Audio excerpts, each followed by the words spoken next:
Double for Brian McFarlane's Joy the Finale. The band comped the Band of the Year title at the Savannah as well as downtown Port of Spain.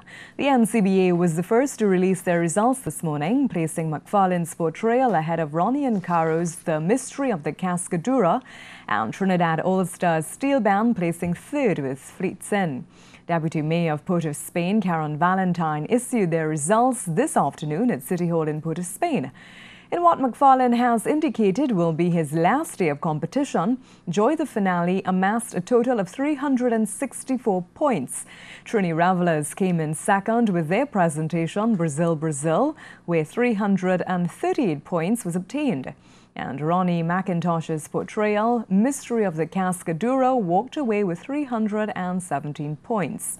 We go over to McFarlane's mass camp in Woodbrook, where reporter Charlene Lewis brings us the victory celebration. Charlene?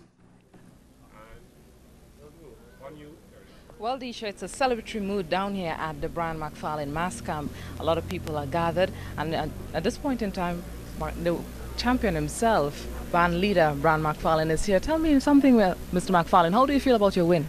Well, it's 7 years in a row, and from what I understand, with all reports, we have broken the record.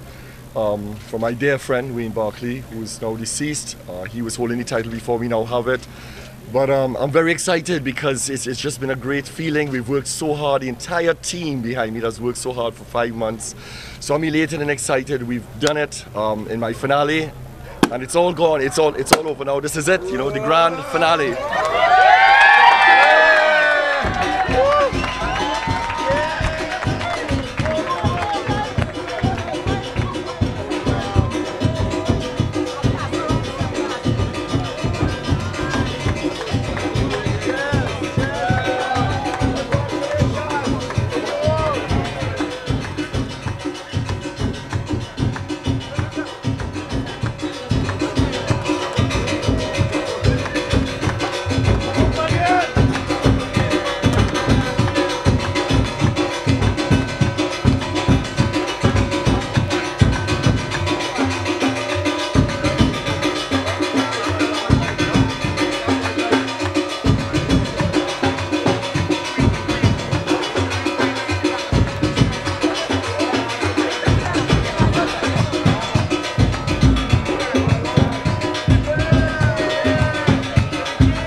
You know, I had no intentions of going more than this year. I made my mind up last year, this would be my last year.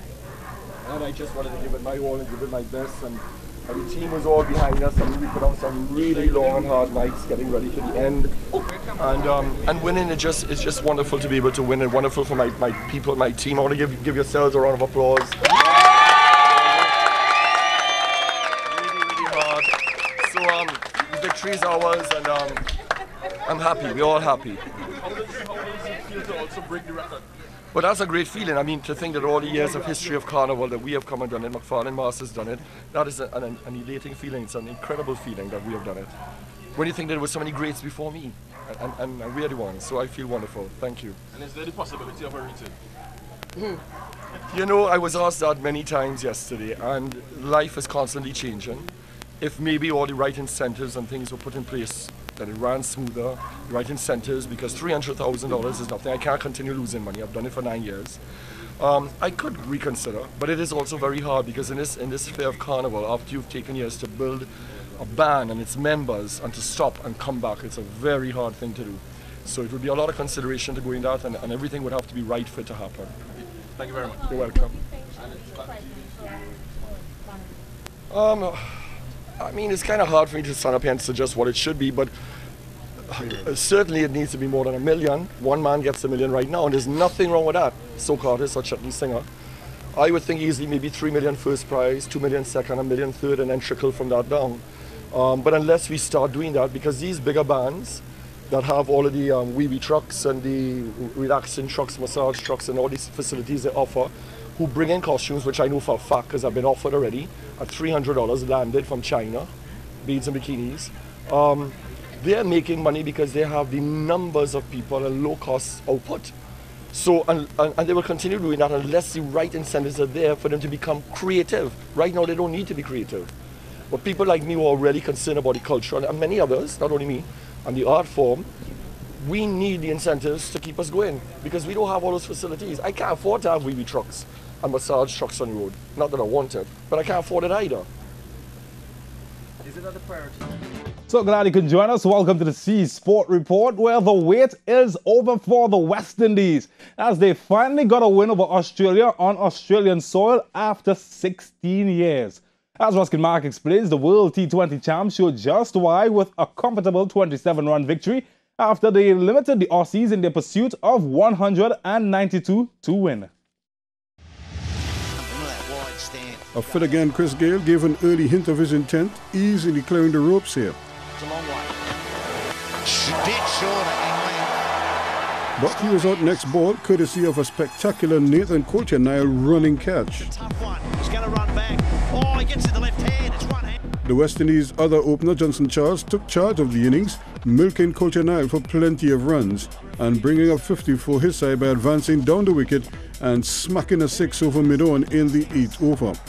He and Darren Bravo soldiered on, giving the innings some momentum as both men played intelligently. Coulter-Nile got some revenge by bowling Charles off an inside edge from a slower ball for 57 with 7 fours and a 6. That's a really strange shot. And again, Clint Mackay can't get there. Mix up here. He's going to be out, I think. Darren Bravo reached 32 before being run out. The big fella hit 2 fours and a 6 in his brief stay, but had the scoreboard ticking over before departing on 26. With Pollard gone, James Faulkner, who ended with 3 for 28, added Dwayne Bravo's scalp, bowled around his legs. West Indies captain smashed Faulkner for 2 massive 6s before holding out to Shaun Marsh for 20 off just 7 deliveries.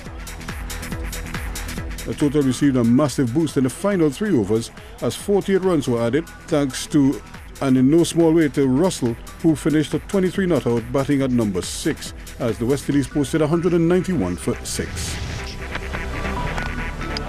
Sammy then broke through immediately for the Windies as Finch played on. The informed duo of Shaun Marsh, who made 21, and Adam Voges, who made 51, found themselves together at the crease in the second over at 30 for 1. Voges made getting runs look relatively easy, racing to 27 by the end of the 5th over, carrying on the run scoring at a rapid pace, reaching 51 of 33 balls with 2 fours and 2 6s. Shaun Marsh took his time getting settled until he too opened up with some delightful strokes. But after adding 74 together, Marsh was run out thanks to sharp fielding from Tino Best at point. Hey everyone, this is big run chasing still on, and they'll sneak the single. Voges was also run out in the very next over as he was caught short trying to sneak a single on a Devon Thomas fumble behind the stumps. Australia were in trouble at 4 for 96 when Sunil Narayan, who ended with 2 for 19, had George Bailey caught off a top edge attempting a sweep. He went for 15. Brad Haddin added 22, but was not about to give out without a fight, though lofting the first 3 balls of a Narayan over for 6, 4 and then 6 again. He would drown in honey soon after as Pollard ended with 3 for 30 as Australia's chances dimmed considerably while the asking rate increased. Back-to-back wickets of Pollard effectively ended the chase as the Aussies could only reach 164, handling the Windies' victory by 27 runs, ending a 16-year drought in all formats. Ruskin Mark, C Sports.